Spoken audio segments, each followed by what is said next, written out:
Hello, welcome to Books and Brews, the place where beer and literature meet. with your host, the seer of the beer, Chris Powell. And Laura Vosica, author of the Bluebells Chronicles. Each month, we invite a guest author to read their works and talk about writing while sipping a beer specially paired to their work. Today's guest is Richard T. Ryan.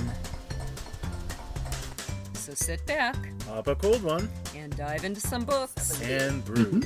So, welcome to Books and Brews number 70. With Richard T. Ryan. Yep. It's wonderful to welcome you, sir. And so, Laura, what have you been doing this month? Well, it's been a very interesting month, and it seems most of our months are. As are most of our guests. In fact, all of our guests. Yes, we have been amazingly lucky with our animals. We have lost very few, but this past month, we almost lost a sheep. I went out, found poor Maisie laying on her side with her poor little legs doing that, trying to get up, and she couldn't. And luckily, we have a lot of friends who are homesteading, and so I called my emergency hotline, and I got lots of advice, and it turned out to be good advice.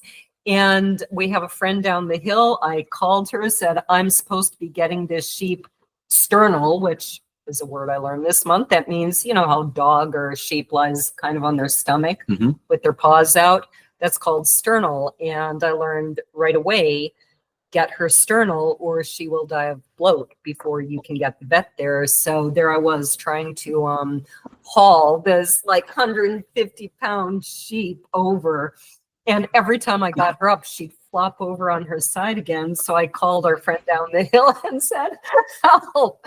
And she was up the hill, drove up here in about 3 minutes. And so I ended up learning how to give a sheep an injection. I was giving her 3 injections of thiamine a day, and it turned out to be sheep polio. And, which is basically a thiamine deficiency. right. And they normally don't do well. Well, if they it's have about 50-50. Right. That's a pretty steep odds. Right. And so she probably had this thiamine deficiency as a result of being. Oh, she was pregnant. She was pregnant. So, yeah, I was going to say it's kind of been a month of lost and found. I lost one of my manuscripts, but I found it again. We had one sheep about 5 days ago, and it jumped into the water tank and drowned, which was kind of sad. And then we had another sheep, and that was born of this, or a lamb, I should say, that was born of this sheep that had polio. Yes. So did we celebrate anything this month? We celebrated everything this month. We celebrated your birthday. We celebrated Valentine's Day. We celebrated our anniversary. Yeah. So we've just been throwing confetti all month long. In addition to, you know, learning to give injections to a sheep. And while you were doing all those injections, did you happen to read anything? Yes. Thank you for asking. I read An Angel's Game by Carlos, what's his name? Ruiz Zafón, probably is how you pronounce his name. I really was enjoying this book right up. You can tell where I buy my books. I was really enjoying this book up until about the last 2 pages where all of a sudden this guy is immortal. And I have no clue how or why. So, and then I started on The Book of Fate. Okay. That should be interesting. I'm not very far into it. And I read a book by next month's guest. It's called Anyone. It's Time Travel by Beth Duke. And do you go by Rich or Richard? Rich is fine. Okay. Yeah, I forgot to ask you for a book. And when I tell you about my month, you can probably see why. I usually try to read one full book by our guest author. And, you know, I was out in the sheep shelter and trying to haul 150-pound sheep around in uphill pasture both ways. Well, So, I've had some fun reading a certain book what did you read? Oh, I know what you read. by my favorite author who gave me a signed copy of her book for my birthday. She happens to be sitting very close to me right at the moment. And it's book 5 of her Bluebells Chronicles, which I'm having an enormous amount of fun with. So that was a wonderful way to spend part of my time, which was also spent on airplanes. And so reading books is a wonderful pastime for me on long rides. So, Yeah. and so, who is our guest this month? So, Laura? as I always am, and I always mean it, I am excited to introduce Rich T. Ryan. He is a lifelong Sherlockian. He is the author of 9 Sherlock Holmes novels and currently working on his 10th. He's also written a well-received murder mystery called Deadly Relations, excuse me, which has been produced twice off-Broadway. That's awesome. This part excites me because my books are set in medieval Scotland. He pursued graduate studies at Notre Dame, or do you say Notre Dame? Notre Dame. Notre Dame. Notre Dame is the French. Right, yes, the church. Where he majored in medieval literature. So, welcome. It's a pleasure to have you. Thank you. What is our first? Which is better than the alternative, which would be very awkward if it wasn't a pleasure to have you. But you know, Right. that's who we are. Fake it till you make it. No, I've been excited to talk to you. This is kind of a very unique field, at least to my knowledge. It is writing Sherlock Holmes novels. So, Chris, speaking of Sherlock Holmes, what is our first drink? So I had an enormous amount of fun picking cocktails for these readings. And, you know, basically, instead of trying to match them in detail to each reading, I decided, you know what, I'm going to just open the doors and see if I can find some wonderful Sherlock Holmes cocktails. And the first one I found is the Watson's Delight, which to me is, you know, it's a comforting and reliable drink, just like Dr. Watson himself, right? We start with a couple ounces of brandy. We add a bit of amaretto and orange juice. You can imagine those flavors in a library over an open fire in the 19th century. And then it's served with just a little bit of orange garnish. And we had this wonderful Watson's Delight. So cheers. Cheers. And this, it has amaretto, and I think it's the Yes. amaretto that makes it very smooth and just a wonderful taste. So go ahead with your first reading. It's from a book called The Traitorous Templar. And it says, Green, one of the characters, led us down a darkened hallway and opened a door. We followed him into the room, which was almost pitch black, and I nearly tripped over something on the floor. By that time, Green had reached the French doors and drawn back the heavy curtains. Even in the gray light of the overcast day, it was easy to see that someone had thoroughly searched the room and had spared nothing. The floor was littered with books and papers. The leather couch and chairs had been slid open and overturned, and much of the stuffing had joined the books on the floor. Everything had been removed from the walls and lay among the items on the floor. I spotted what I believed to be a Templar shield, as well as 2 broadswords among the debris. The desk had been overturned. Even the legs of the small sideboard had been broken, as if someone were checking to see if they had been hollowed out to conceal something. Holmes moved to the desk, righted it, and then lit a lamp. And in the brighter light, we could see the damage was considerable. "Oh dear," said Green. "I never thought it would come to this." "This is Holmes. I did try to warn you, Captain. There are dangerous men who will stop at nothing to get their hands on the Templar treasure." Green, who had been glancing around the room, seemed satisfied with the sight that greeted him. In fact, I thought I saw a hint of a brief smile flash across his features. But I couldn't be sure as his face was half turned away facing the window. Suddenly he faced us and said, "Well, I think I can say with reasonable certainty that their search was unsuccessful."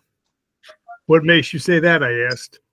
"Because the item in which I concealed them is exactly where I left it." "Well, that's good news," I exclaimed, glancing about the room in an effort to discover the hidden documents. "Care to hazard a guess as to where they are, Mr. Holmes?" said Green. Holmes smiled and said, "I can only hope that the rest of the case falls into place as easily as this." "I should like to hear your guess, Mr. Holmes," Green repeated. A pained look passed across my friend's face. He glanced at me before turning to Green and saying, "I never guess, Captain. I regard it as a shocking habit destructive to the logical faculty." "Then where are my notes, Mr. Holmes?" With that, Holmes pulled a chair over to the window, stepping gingerly upon the slashed leather chair. He reached up and removed the rod holding the curtains from its moorings. Descending from the chair and handing it to Green, he said, "I'm assuming you slid them in from the right, but as you may have put them in from the other direction, I'll let you retrieve them lest I damage them." Wonderful.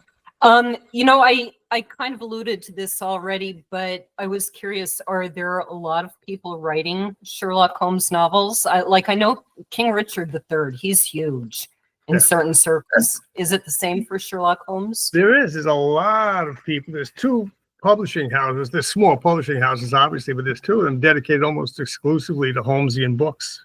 One is MX, which is my publisher. He's in London. And another is called Belanger Books. They're located in New Hampshire, over here. And basically, that's all they publish. That's neat. I was going to ask how you ended up with the publisher in London, or is it England or London specifically? No, he's in London. He's in London. Okay. So, first of all, what drew you to medieval literature as a major? I was in college at the time, and one of my history professors was just like one of the best teachers I've had. He was a medieval history professor, but I was an English major, so I kind of combined the two of them and went into medieval literature. Okay, and do you have favorites? Well, I like the Canterbury Tales would be my favorite thing to read, and don't ask me why, but I actually studied Old English, so I can kind of read some of that in the original. That's great. I actually have books of Old English upstairs. It's a never-ending source of amusement to my wife, who constantly says, "What were you thinking?" I just tell her it seemed like a good idea at the time. So, how did you get from Old English and medieval literature to Sherlock Holmes? Well, it's funny. Elementary. I discovered Holmes when I was at Notre Dame. One of the guys in my dorm came down the hall one day. He was carrying this huge, thick book, and I said, "What's that?" Because I made sure I knew I didn't want to take any course that required me to read that. And it turned out he was carrying the complete Sherlock Holmes. So I asked him if I could borrow it, and he let me borrow it. And then I read a couple of stories, went over to the bookstore, I got my own copy. And now I have several copies. And you got hooked. Right. That's neat. And what I've done is I've managed to work, like that book I said, The Traitorous Templar, I've managed to work a lot of what I know about the medieval period into the various Holmes books that I've written. Very interesting. How does that work, considering is he 1881, 1882? Yeah, well, in this case, the whole mystery is set up because they discover wax droppings in a museum, and Holmes figures out that they're only interested in this particular armory section because that's where the Templar stuff is stored, and that leads him on to investigate and to deduce somebody's after these things for a reason. And so, if you're interested in the Templars now, supposedly they were all killed 1400s? Right. Okay. Are you familiar with this story of supposedly they made it to Minnesota? No, I didn't know that. I know they made it to Spain and Portugal. Okay. Yeah. Oak Island, near Nova Scotia. Oh, I didn't know about that. Yeah, there is, and I wish I could remember the name off the top of my head, but there is a farm kind of central, mid-central Minnesota, where they found, they kind of described it as ruins, if I remember. And there's some reason why the expert on this. Yes, I did hear this. Yeah. Okay. It's a fascinating story. And do you manage to work something medieval into most of your books, or just the Templar one? I would say probably 5 out of 10 have a medieval element. Okay. So what are some of the others? How did you work in medieval things? Well, one of them concerned the Irish fight for independence. Okay. And I call that the Devil's Disciples.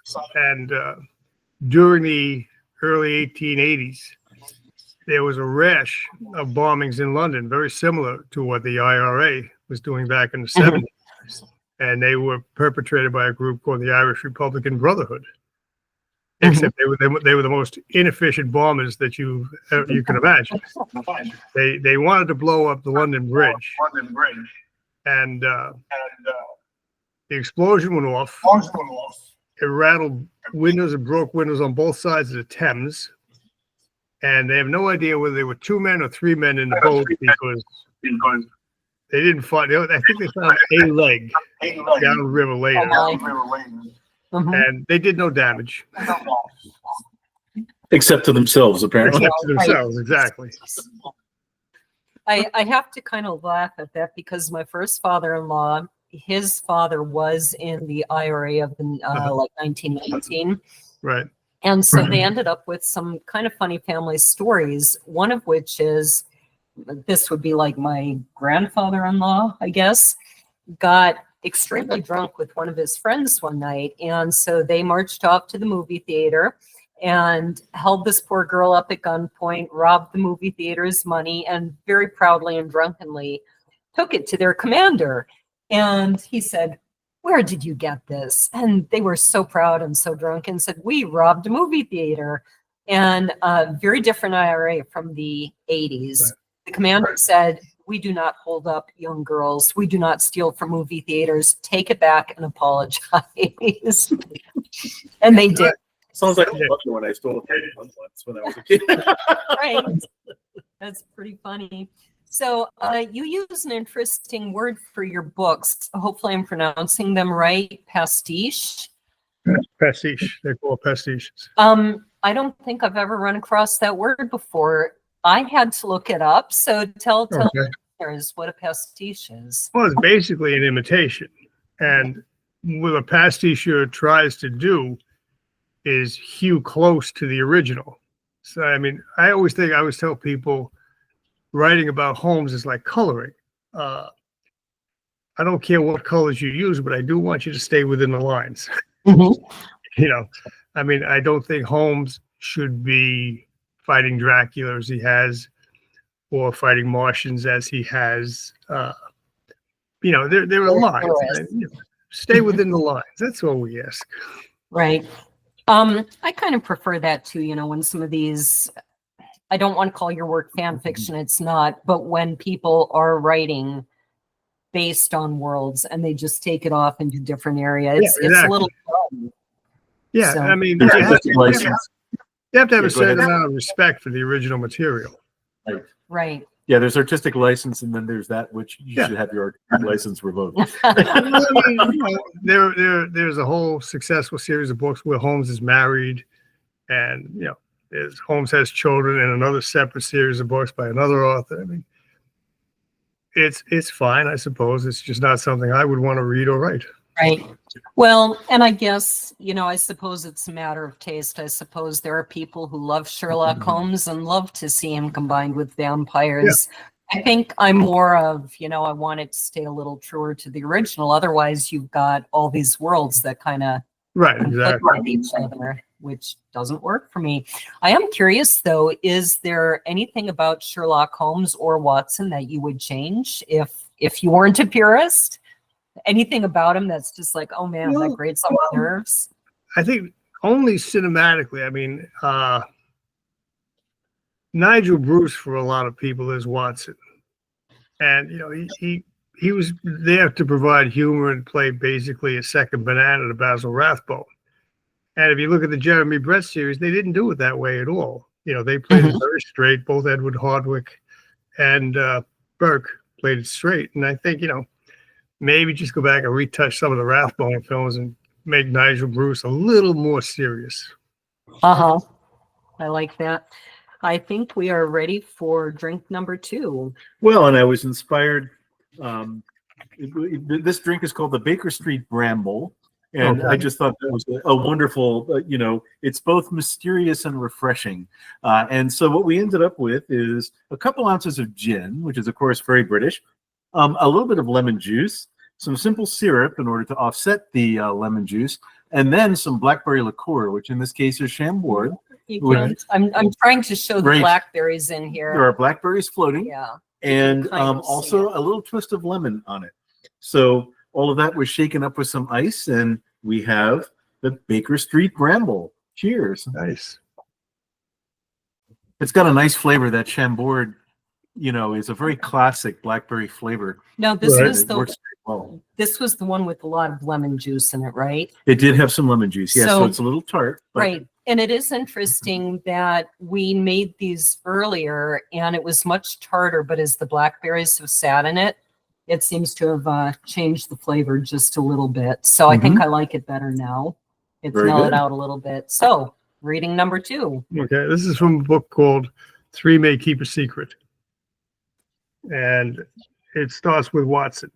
I was stirred from my thoughts by a gentle tapping at the connecting door to the next room. The rapping was repeated. Drawing my pistol, I went to the door. Who's there? A friend, Watson. Recognizing Holmes' voice, I threw open the door and found myself staring at my own reflection as if in a full-length mirror. As you might expect, I was dumbfounded. Before I could say anything, the image spoke. Aren't you going to invite me in, old man? I could use a drink myself. Holmes, what does this mean? Why are you dressed and made up to look like me? You are, or should I say I am, expecting a visitor. This must be handled with a great deal of care. We have led them to our trap. Now we must slowly begin to close it. I know precisely how I want this to play out, but I have no idea how they will react. So if you are not too offended, I will take your place for the rest of the evening. But Holmes, why send me to the auction when you could have gone yourself? Before I could answer, there was a gentle rapping at the door. Lord Chadwick, I'm sorry to disturb you so late, but it is a matter of some importance. The hotel manager informed me that you had returned to your room about 30 minutes ago. Holmes raised a finger to his lips and then ushered me toward the connecting door. Leave it slightly ajar and listen carefully, he whispered. Then, in an uncanny imitation of the voice I had been using, he mumbled rather softly, just give me a minute, please. I watched through the narrow slit as Holmes checked his appearance at the mirror, and there was a slightly stooped posture. He turned toward the door. Who is it, he asked. My name is John Roberts, and I have a proposition which I believe you will find exceedingly interesting and quite profitable. excellent. My very first question when I read that was, I'm thinking this is, 1881, 1882. A little later than that, I think. Okay. So you set your stories kind of beyond when Arthur Conan Doyle did? Well, Conan Doyle wrote the first Holmes story takes place in 1881, and he set Holmes' story all the way up until 1914. Oh, wow. I didn't know that. Yeah, the last story is called His Final Bow, and Holmes is actually posing as an Irishman named Altamont, and he's meeting with a German agent to give him plans, and it's all subterfuge because he's giving him bogus plans, on the eve of World War One. Okay. I learned something. I was curious though, being set in the 1880s, Right. how in the world did he get the two of them to look so much alike? Well, Holmes was a master of disguise throughout. There's got to be 20 or 30 stories of the 60 where Holmes employs a disguise, and everyone, Doyle had different people say, what the stage really lost something when you decided to become a detective. And, another quote was, Mr. Holmes, you would have made an actor and a rare one. So as I say, I was just curious, even things like the shape of the nose, the cheekbones, things like that, did they presumably look enough alike that he could get away with that? I would think so. I mean, the thing is, you see, in the films, you see Brett and Basil Rathbone using all kinds of prosthetics and.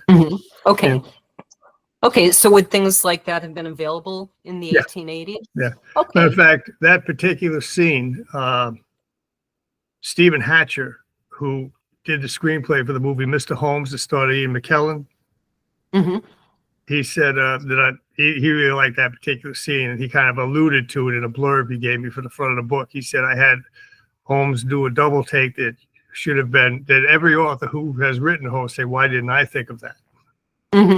That's fantastic. One of my favorite books, are you familiar with The Scarlet Pimpernel? Sure, I love The Scarlet Pimpernel. Yes, who doesn't love a master of disguise, right?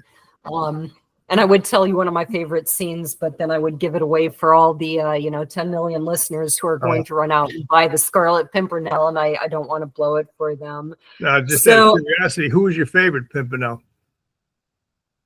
Danny As- Kaye, probably, As right? an actor, Uh. did we see multiple versions of I the thought we Scarlet did see one or Pimpernel? two, yeah. I don't And remember Danny Kaye. Didn't Danny Kaye play one of them? Maybe I have I that don't know wrong. about Danny Kaye. Richard Grant did a marvelous version. Okay, I remember a black and white version, and how many versions were there for There's probably movies? three. I think there's three. Three. As I said, the Richard Grant one is excellent. If you can find it, it's really worth looking at. Yeah, I know I've seen, there's one that was made, I'm guessing around the 40s or 50s. It's Right. all in black and white. And I'm trying to think you of know, who the actor, because that's Nigel Bruce is in that. Nigel okay, Bruce, Nigel Bruce is in that, and I'm trying to think of who's the Pimpernel in that version. It's not coming. To yeah, me. I don't know, but yeah, I actually read the book long before I knew Yeah. there was a movie. And so in my mind, you know, it's what I was imagining at the time. I think I'm conflating Danny Kaye with a different movie. Yeah, I'm not sure Yeah. Danny Kaye ever played the Pimpernel. That wouldn't be Right. his kind of character at all. Sherlock Holmes, he's lasted 138 years since he was first published.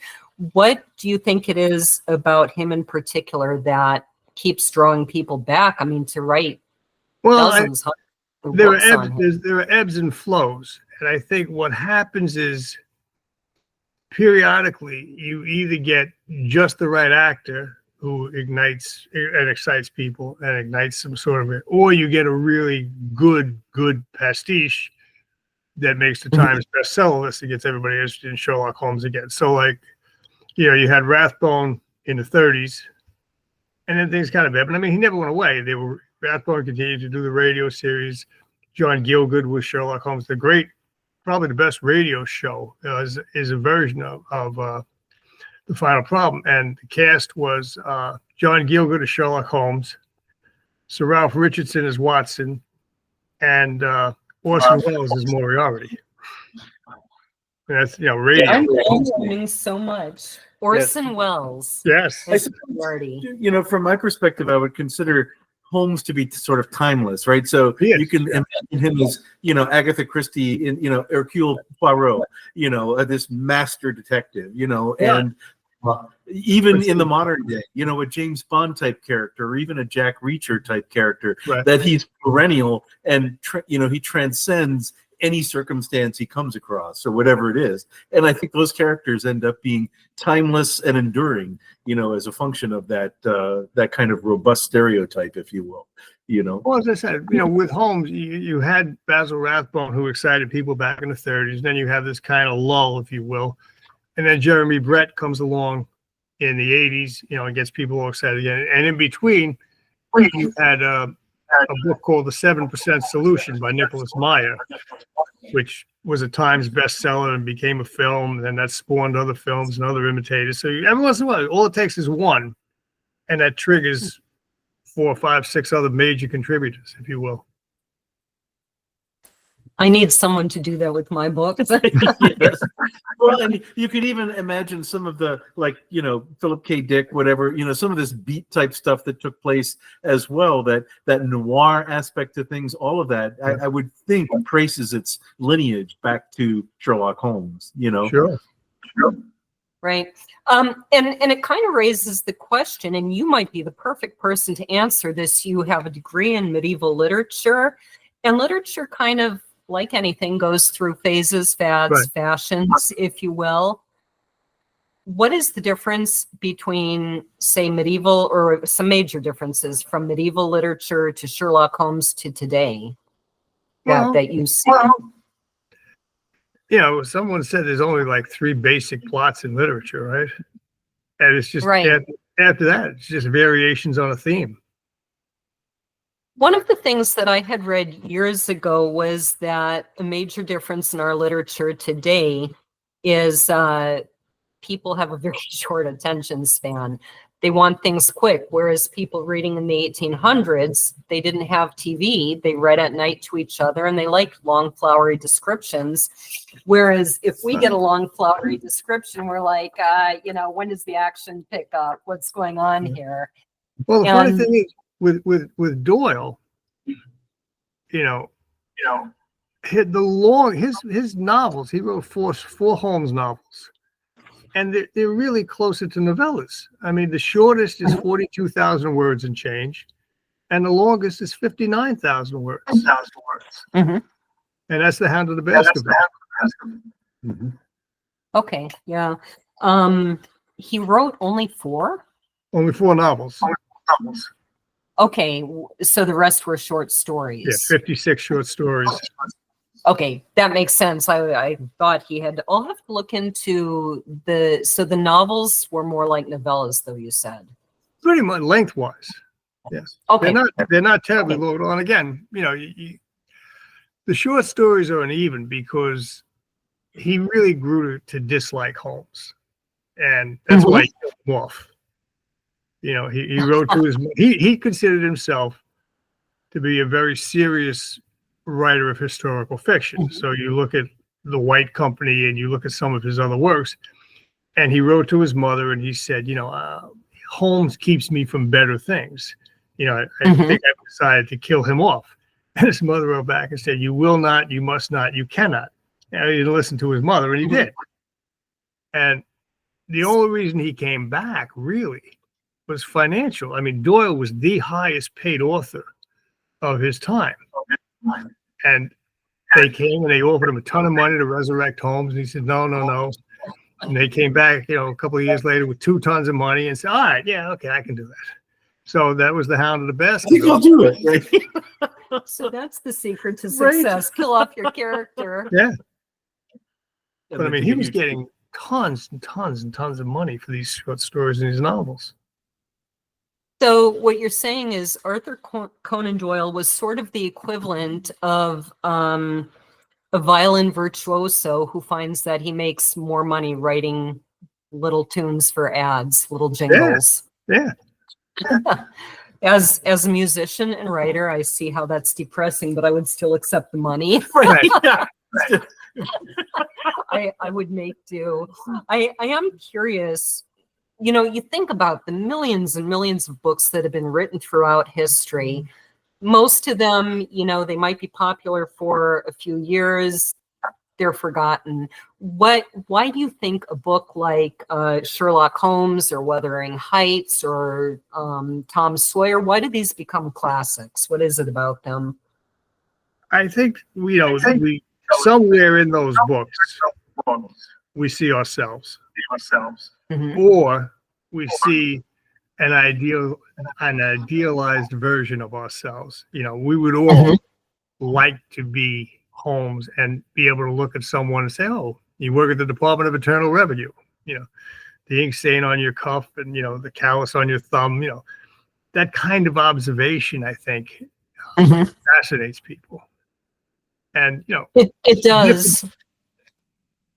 I have to kind of laugh because I think as a writer, I'm extremely observant, but in my real life, I'm not. We had last week, somebody new came to help us at the farm, and on his first day here, we got our UTV stuck in the mud down the hill. Then we got his ATV that he comes to work on stuck in the mud.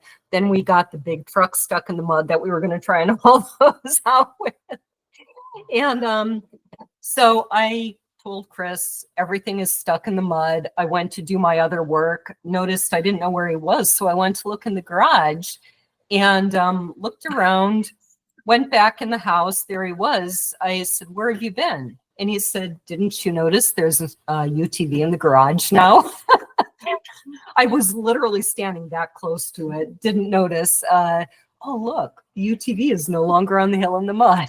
So I've always joked, there's a reason I'm not a detective. I'm not cut out for it.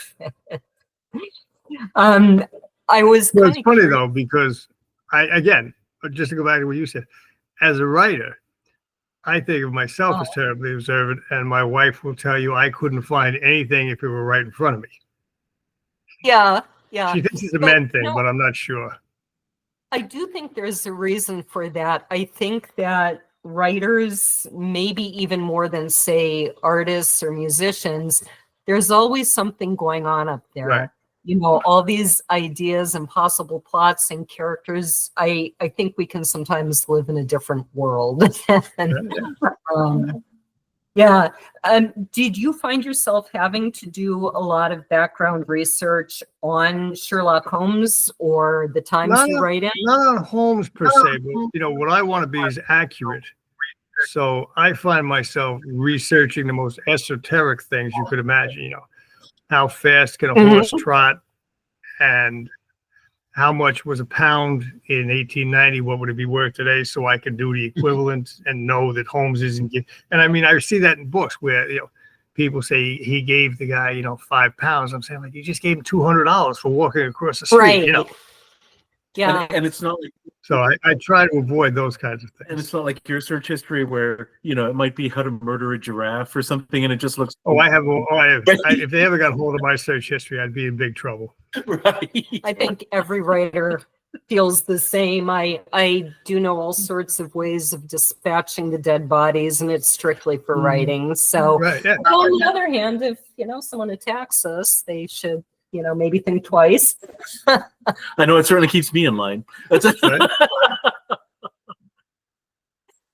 So we're probably ready for drink number 3. Awesome. Well, when talking about Sherlock Holmes, of course, we have to mention Moriarty, the wonderful arch nemesis.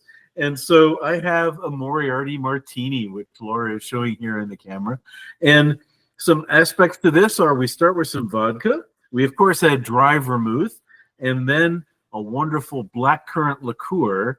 And then we float some black currants in it, as well as a little chunk of lemon. All of that goes over a bit of ice, and it makes one of the best martinis I certainly have ever had. And the more it's been steeping in a little bit of the black currant, it really has a wonderful, a very classic flavor. And again, mysterious and kind of old school, the way Moriarty himself is, I think. And I see you drank yours already. I did finish mine over supper, so yes.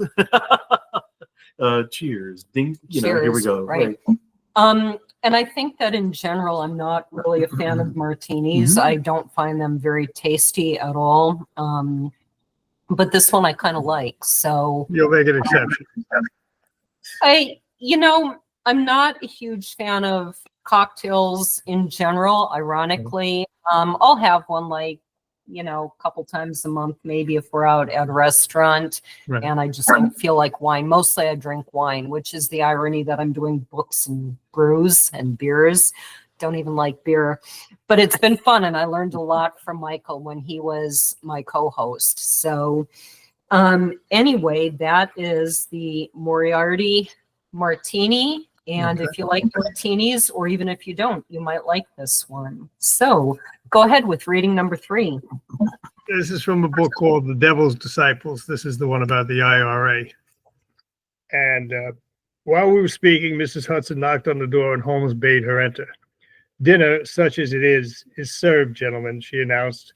With that, she placed 2 covered dishes on the table, which had already been set. As she departed, Holmes said, "I trust everything has been prepared as I instructed." "Yes, sir," she replied as she walked past me towards the door. She rolled her eyes, but I failed to grasp the meaning of the action immediately. What an odd remark, I thought to myself, pondering its significance. The meaning soon hit me as I lifted the cover from my platter and saw 2 small boiled potatoes, a few leaves of steamed cabbage, and a small piece of meat, which I assumed was some sort of pork. Holmes cut me off, exclaiming, "What is the meaning of this, Holmes?" He cut me off, exclaiming, "We will enjoy a grand dinner at Rules or Simpson's after this is done at my treat. No expense spared, none." "Done," I exclaimed. As I was about to light my cigar, Holmes said, "There is one more thing." "And what might that be?" "I suggest you enjoy that cigar, and then tomorrow you can start practicing rolling your own cigarettes." "You don't mean?" "I'm afraid I do. We will be living near poverty. As a result, luxuries such as brandy, cigars, and full dinners will be well beyond our means. And I suppose we'll be dressing the part as well." "We must, I'm afraid. We are creating an illusion, and anything that rings false could have terrible consequences for us as well as the empire." That's wonderful. And I think I was thinking of this scene when I asked, what is his enduring appeal? But to go to those lengths, to be that committed to creating the character and his understanding, any little mistake can mess it up. And I think that kind of goes to what you were saying, even about research as a writer. Somebody I knew was once reading a book about Robin Hood. Okay. And being an American, I didn't happen to know what the root vegetables of the, when was Robin Hood, like 1500s, maybe Somewhere in that 1400s? vicinity, yeah. Actually, I think it was more like 1200s, 1300s. Yeah, I didn't happen to know anything about the root vegetables of England in the 1200s. They just didn't teach that in my American high school.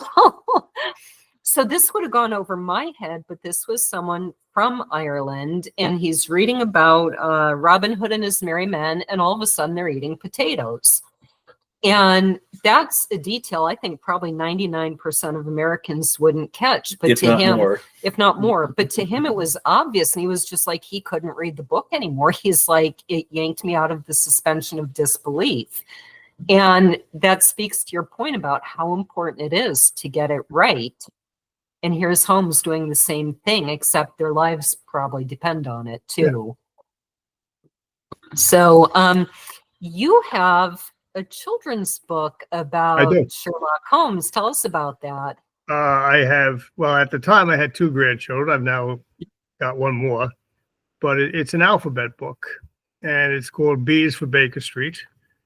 And each letter, there's a 4, almost like a limerick, but it's only 4 lines, a little poem that goes with each letter.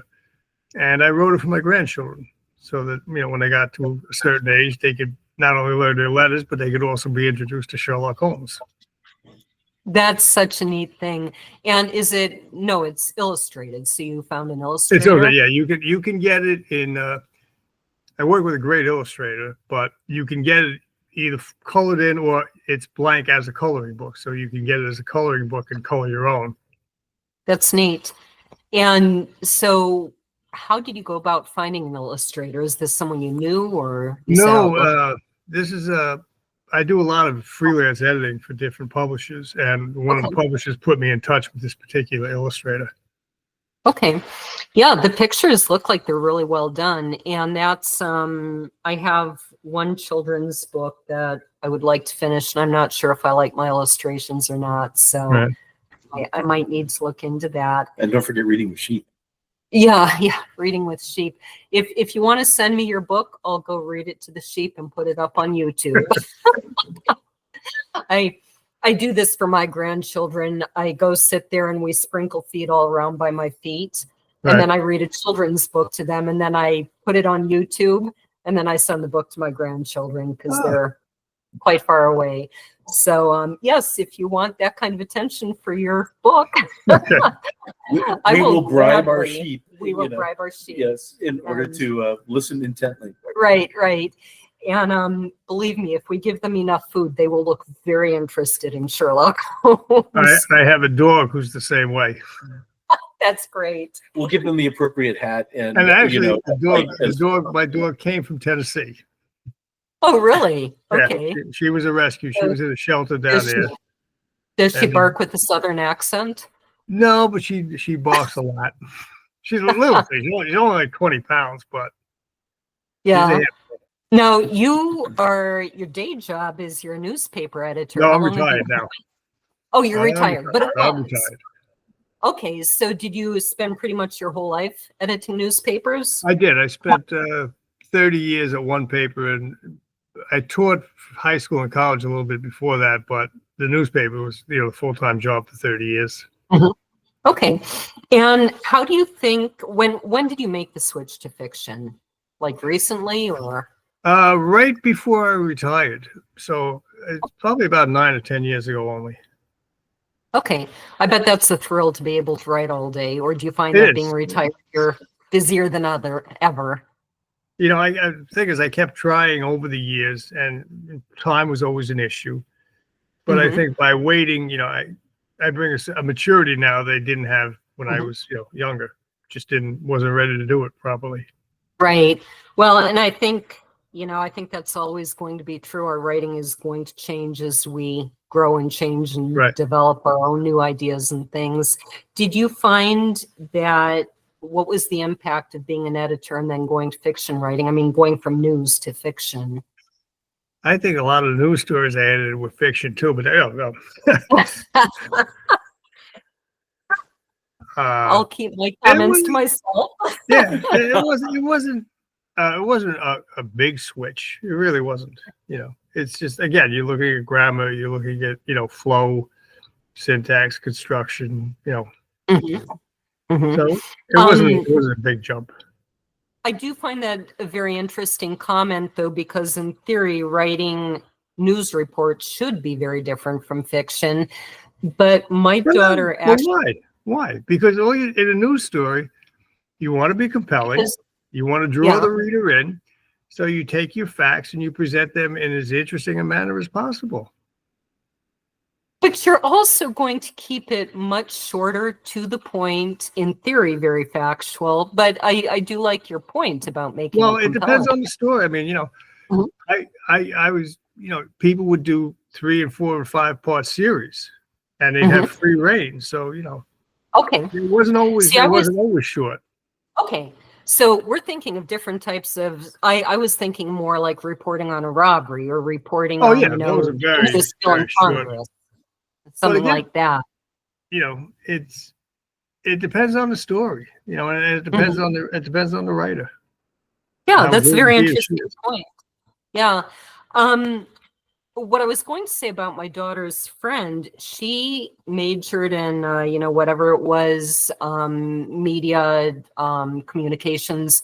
She went straight to a TV station and was working for them. And it didn't take very long working there before she told my kids, don't believe anything you hear on the news, which I found kind of sad. And I believe it happened to be a story that my ex-husband also had some firsthand knowledge of. At the time in Minneapolis, or on the outskirts of Minneapolis, there was a little boy who got mauled by a lion, and his friends knew somebody who had this lion outside their gas station or something weird like that. And so my husband at the time actually worked at the hospital where this little boy was brought. So he saw some things that definitely were not in the news. And that happened to be the story that my daughter's friend was commenting on, that she saw that and she was like, you guys are not getting the actual truth a lot of the time. And she quit very soon because I think because she was turned off. I guess I don't know for a fact why she quit, but I think that's why. So that's interesting. You are a huge reader, I understand. I think you share a favorite author with him. I do. Well, you mentioned Lee Child. Yes. How in the world did you know? That's fantastic. Lee Child read my first book and gave me a great blurb for the Vatican cameos. Did he really? Yeah. That's a neat feather in your cap, isn't it? How did you happen to know Lee Child? When I was working at the newspaper, a friend of mine worked for Paramount Pictures. And this is when Tom Cruise was doing the Jack Reacher movies. And I was doing a lot of home video. And she asked me, she said, would you like to interview Lee Child? And I said, sure. And, we did a phone interview. And it so happened he was coming to Staten Island one night for a baseball game. And we did a follow-up interview. And that was just right after my first book was published. But before it was published, I got in touch with him. And I said, can I shoot you this book and give it a read? And if you like it. And he's, And I mean, he's a gentleman, just a real gentleman. I did find it a little ironic that Tom Cruise ended up trying to act these Jack Reacher. Here's this diminutive little twerp, trying to play a guy who's like 6'6", 250 pounds, a mountain of a man. And I have to imagine even Lee Child was kind of thinking, I think I made a mistake. Well, he said there's all kinds of, with the new Reacher season out. Yes, that we watched it last night. We have one left to finish tonight. I watched all 3. But, I wanted to, but we I needed something a little lighter, so we switched to Castle at the Right. end of the evening, lighten it up a little. At one point in one of the Tom Cruise movies, somebody says a line to the effect of, he's the guy that looks like he could kill you with one punch. And Lee Child said, they put the camera on Tom Cruise. He said the whole line just didn't ring true because he doesn't look like he can kill you with one. Yeah. Although I But- got a kick out of this Jack Reacher meeting a guy who's like a foot taller Oh, than yeah. he is. Yeah, Paulie. You're aware that Lee Child is in each of these. He's been in each series and each movie, right? No, I didn't know that. He does a cameo in one Tom Cruise movie. The first Tom Cruise movie, he plays a police officer who checks Tom Cruise's possessions. He gives him back his possessions after they release him from the police station. The second Cruise movie, he plays a TSA officer. Tom Cruise is getting on a plane, and Lee Child is the TSA officer who looks at his boarding pass. And then the first Reacher series, the very, very last episode, if you remember, Reacher goes back to the diner and he meets Oscar Finley and he finally gets his piece of pie. As he's walking towards the table, Lee Child is walking towards the camera and he just says, "Excuse me," and they pass each other. It's just tiny. I don't remember where he is in the second series, but he always takes a little tiny, it's like Alfred Hitchcock, the little tiny cameo. Right. I'll have to look that up and see if I can find that. That's great. My favorite author, well, she was my favorite author. I've got many I like. Her name is Margaret Anderson, and she actually wrote a children's novel called In the Keep of Time, and she's been a guest on this program. Oh. And I drove out to Oregon and I had lunch with her. All her homegrown vegetables she served for lunch. It was fantastic. So there's something really cool about meeting your favorite author.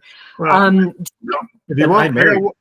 I got one new one for you. If you haven't read, have you ever read Stephen Hunter? Mm-mm. But I'm writing it down. They Stephen made one movie out of one of his books. It was called Shooter, and it starred Mark Wahlberg. And Okay. his books are definitely worth checking out. Really a talented writer. Okay. Very good. So totally off subject. I think my favorite Mark Wahlberg movie, I'm not sure how many I've even seen, but did you ever see the movie Date Night? Long time ago, yeah. Does, I used to do home video reviews for the paper, so I have watched Okay. thousands and thousands of movies, and unfortunately, they've all blended together into one big movie cocktail. that came out when one of my sons was 16. Uh-huh. And he was kind of a, he always had a girlfriend in this, but for some reason, he and I were both home that evening. All the other kids were gone. I don't know where. And he was like, "Mom, do you want to go see a movie?" So here I am with my 16-year-old son watching Date Night.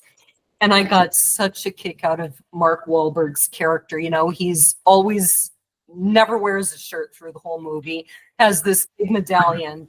And the running joke is everybody's very uncomfortable. And they're all like, "Do you want to put on a shirt?" And he's so oblivious. Just, "No, I'm good." Right. We're doing push-ups or pull-ups or I got a huge kick out of that. Do you have any plans to write books outside of Sherlock Holmes, or have you written books outside of Sherlock Holmes? I keep telling myself I'm going to, and it's kind of like The Godfather. I just keep getting drawn back in. Something comes to me, and but I mean, I wanted to write a book about the Children's Crusade. I'm just curious, what sort of angle would you take with the Children's Crusade? I think there was a lot of there's been a lot of misinformation about the Children's Crusade, and I mean that wouldn't be a Holmes book. That would just be a straightforward narrative from a participant in the Children's Crusade. Okay. Yeah, the thing I loved about Margaret Anderson's books was she really put you right there in what it was like to be a child in the 1500s, which is not the Children's Crusade. But so last question, what would be your best advice to other writers? Just keep doing it. Just keep keep doing it. right? Yeah, and I think that's good advice. Some of the writers I've talked to make the time is their advice, and I think that's so true, along with just keep putting one foot in front of the other and don't stop. I mean, it's as you said, make the time is one thing, but you can make the time and stare at a blank screen. You know, you've got to put words down. I don't know what you're talking about. I've never done that. So, Rich, where can we find you online? I'm on Facebook. Okay. And you have a page at your publisher's site too, which is mxpublishing.com. Yes. Okay, and I feel like having been in the Army for 3 whole weeks, I should know the what is the letter? What is the word for M? Mary. Is it Mary? Mary Xylophone? X-ray. X-ray. Mary X-ray. Publishing.com. Yeah. And so, Laura, where can we find you?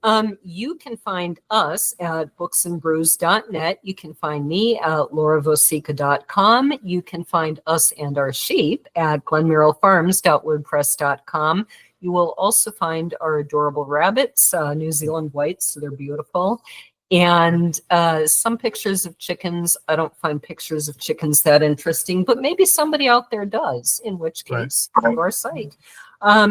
Our sponsor is Gabriel'sHornBooks.com, and you can find your Books and Brews stuff at Zazzle. We have some t-shirts, coasters, things like that. And so I did want to mention too, one of the most recent Gabriel's Horn books is Cooking with Rabbit. And that does not mean that you put a chef's hat and apron on your rabbit. It means that you cook your rabbit. So I'm sorry to people who are upset by that, but they taste really good and they're very, very healthy. So do you have any upcoming events, Rich? Not really. I'm just I'm not active. You know, I mean, I'm active. I go to the gym every day, or I try to, and I'm writing and reading a lot. Just, you know, staying busy. Enjoying retirement, enjoying my grandchildren. Yep. Do we or you have any upcoming events? Are not really.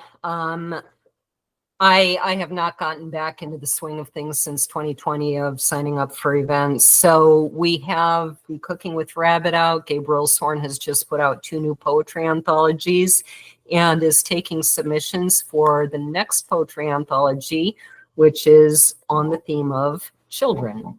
And so, like the great Karnak, I'm going to suggest that next month's guest has got to be interesting.